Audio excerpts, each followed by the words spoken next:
Went through checkpoints. Exactly. That would Sanctioned spring by the out government? like that. No, they would just set it up, spare of the moment like that, and then disappear. And they would just check for what? IDs. And they would look at the IDs, and in the Middle East, throughout the whole Middle East, our religion is written on our ID, on our national ID. You are either a Christian, a Muslim, or a Jew.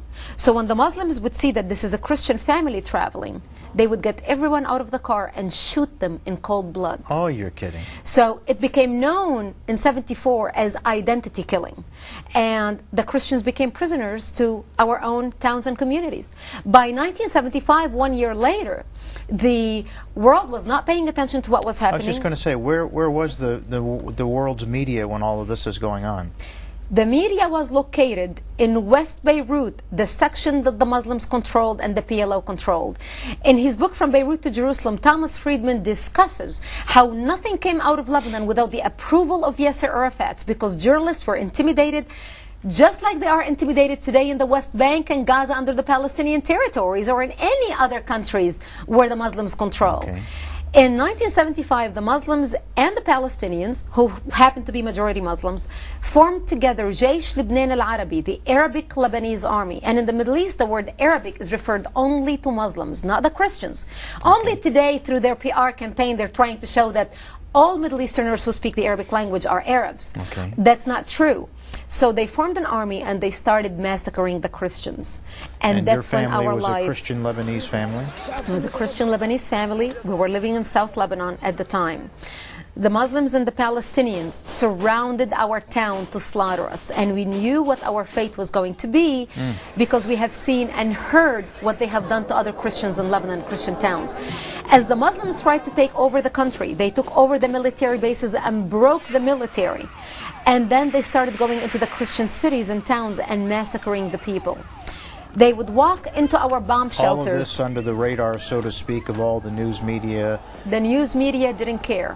When all the massacring was happening, we, the Christian Lebanese, thought the world media is going to report on this. The whole world is going to wake up. Christian America is going to come to save us. Yes. Exactly.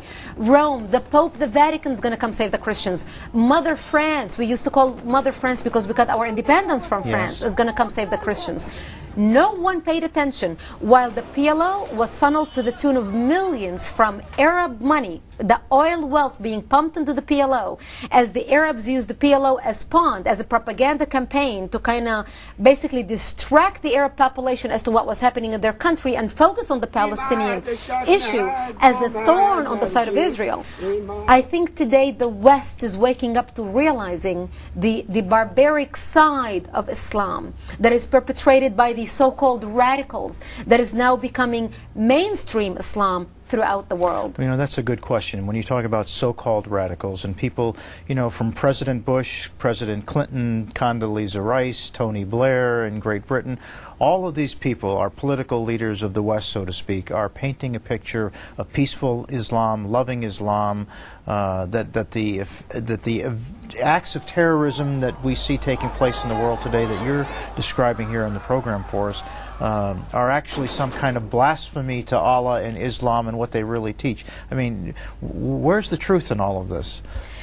Well, the truth is our leaders are so politically correct, we need to get every single one of them out of office and put leaders in there who have the moral clarity and the courage to identify the problem and to lead. We are at a time in history when we need leaders, not people who are speaking politically correct to appease our enemy or not to offend our enemy. I believe, David, political correctness is a disease and it belongs in the garbage, and this is where we need to put it, and we need to start identifying the enemy and calling a spade a spade.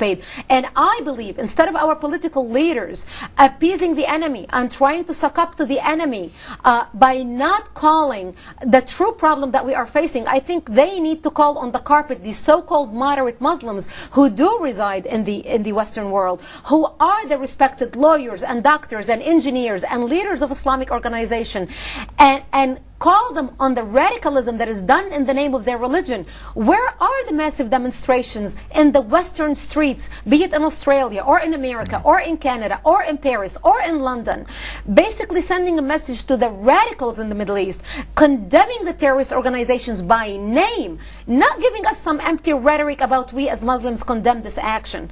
Where are the demonstrations by the thousands? I can understand why maybe oppressed people who live under Islamic regimes such as Saudi Arabia or Syria or Egypt or Jordan are afraid to demonstrate. But what's the excuse of educated Muslims in Western nations such as the United States or England or Australia not taking to the streets by the thousands, we haven't seen the Million Man March, to demonstrate the acts of barbarism done in their name? Right. Well, what we don't see is the distinction between a moderate Muslim and a radical Muslim. You know, we hear about the fact that there's moderate Muslims, that there's fundamental Islamic people, but you know, everybody, Brigitte, I have to tell you that I've talked to who's come out of Islam and was a Muslim tells me that there is no such thing as a moderate.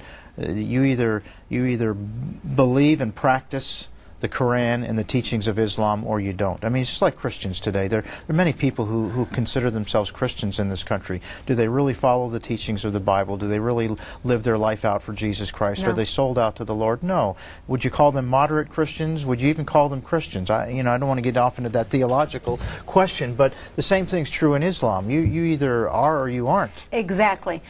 You know, I believe, David, actions speak louder than words. We need to watch what the moderates' actions have been since September 11th. 9,000 terrorist attacks in the name of Islam have been perpetrated since September 11th around the world. 9,000. 9,000. Where are the voices of the so-called moderates condemning that barbarism? Well, none. The difference... Let's pick up there tomorrow. Where are those voices? Because we're running out of time. Brigitte, you're going to have to stay for more than one program, if you would. We're going to be talking more with Brigitte Gabriel about why they hate. I'll tell you what, you're in for some pretty startling information on the program. Don't go away. We'll be right